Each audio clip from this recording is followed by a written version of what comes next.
उसने काकोवका बांध को तोड़ा या यूक्रेन ने काकोवका बांध को तोड़ा। टूटने वाले काकोवका बांध से किसे फ़ायदा होगा और किसे नुकसान होगा, इस वीडियो लेक्चर में मैं यही डिस्कस करने वाला हूँ। मैं आपको इतिहास के कुछ पन्नों को भी मोड़ने पर देखने पर मजबूर करूँगा और मैं आपको बताऊँगा कि दक्षिण यूक्रेन के रूसी कब्जे वाले खेरसान प्रांत में एक विशाल बांध टूट गया है। इस विशाल बांध का नाम काकोवका बांध के नाम से जाना जाता है। काकोवका बांध के टूटने से निचले इलाकों में बाढ़ आ गई, पानी भर गया, फ्लड हो गया, मतलब अप्रत्याशित फ्लड। रूस और यूक्रेन एक दूसरे पर बांध तोड़ने का आरोप लगा रहे हैं। अब देखो, ऐसा इसलिए कर रहे हैं कि ये एक एनवायरमेंटल थ्रेट है दोनों के लिए, तो इससे इंटरनेशनल कानून भी इफ़ेक्टेड होते हैं और उनको यूज़ किया जा सकता है एक दूसरे को गिल्टी साबित करने के लिए। पिछले साल हुए नॉर्ड स्ट्रीम पाइपलाइन धमाके की गुत्थी तो अभी तक सुलझ नहीं पाई थी। दोनों ही मामलों में पश्चिम देशों ने रूस को ही शक के घेरे में रखा था। और देखो, वेस्टर्न देश तो रूस के अगेंस्ट ही होंगे क्योंकि उन्हें सपोर्ट करना है यूक्रेन को, और यूक्रेन की प्रेसिडेंट को चढ़ा दिया है चना के झाड़ पर और वो बर्बाद होने वाला है पूरा यूक्रेन। कितने लाखों से लाखों लोग बेघर हो गए, रिफ्यूजी बन गए, जबकि दोनों ही मामलों में रूस पर आरोप लगाए जा रहे हैं। दोनों केस में रूस ने इन आरोपों को सिरे से नकार दिया है। मास्को की तरफ से सीधा जवाब दिया गया है, साफ किया गया है इन घटनाओं के पीछे उसका कोई भी हाथ नहीं है। रूस ने कहा था कि आखिर हम ऐसा क्यों करेंगे, ये हमले हमें भी तो नुकसान पहुंचाएंगे और हमारा बहुत ज़्यादा नुकसान होगा। काकोवका बांध टूटने के मामले में रूस कम से दो बिंदुओं पर आधार बनाकर लोगों को बरगलाने की कोशिश करेगा।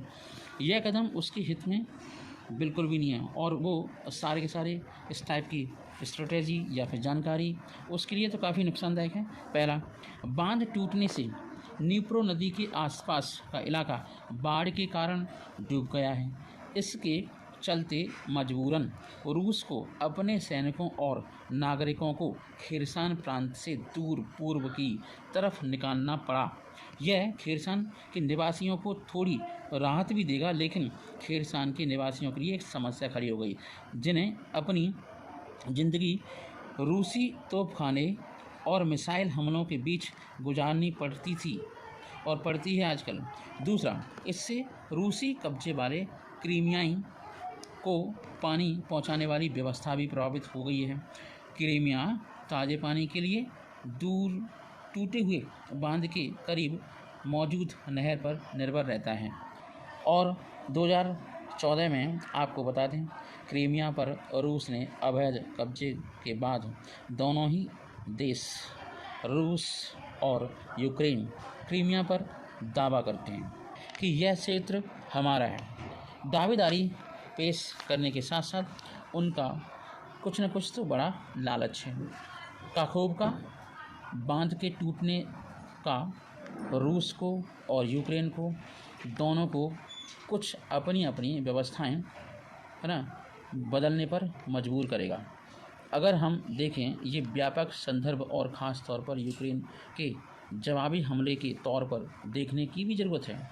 इस जवाबी हमले के सफल होने के लिए यूक्रेन को पिछले साल जब्त किए गए रूस का दबदबा तोड़ने की ज़रूरत है। ये यूक्रेन करना चाहता है। यूक्रेन द्वारा जब्त किया गया इलाका क्रीमिया को उसके पूर्वी क्षेत्र डॉनबास से जोड़ता है। अगर यूक्रेन ज़ैपोरिजिया शहर के दक्षिणी इलाके में रूस के रक्षा कवच को तोड़कर इसे दो हिस्सों में बांट देता है तो यह क्रीमिया को अलग थलग कर सकता है।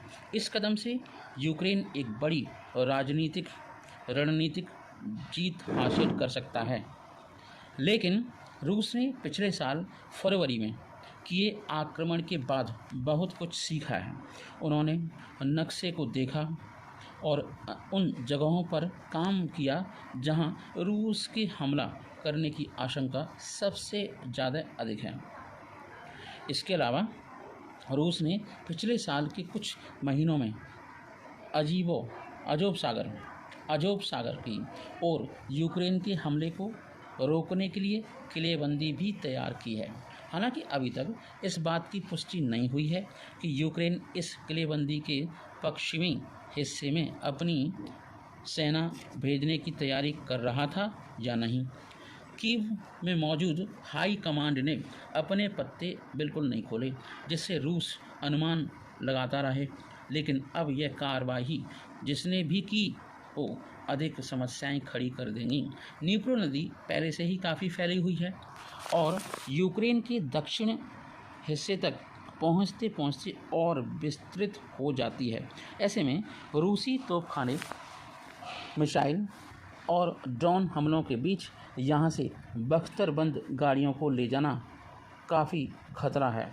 वो खतरे से खाली नहीं होगा, क्योंकि बांध अब टूट चुका है और खैरसान के सामने वाले पूर्वी तटों के निचले इलाकों में बाढ़ आ गई है। बाढ़ प्रभावित इलाका अब यूक्रेनी सेना के लिए काफ़ी चुनौतीपूर्ण, चैलेंजिंग बन गया है। एक ऐतिहासिक तथ्य से मैं आपको बताना चाहता हूं कि इस क्षेत्र में रूसियों का अतीत रहा है। क्या 1941 में सोवियत यूनियन सैनिकों ने नाजी सैनिकों को रोकने के लिए इसी नीप्रो नदी पर बने पुल को उड़ा दिया था, बम ब्लास्ट करके।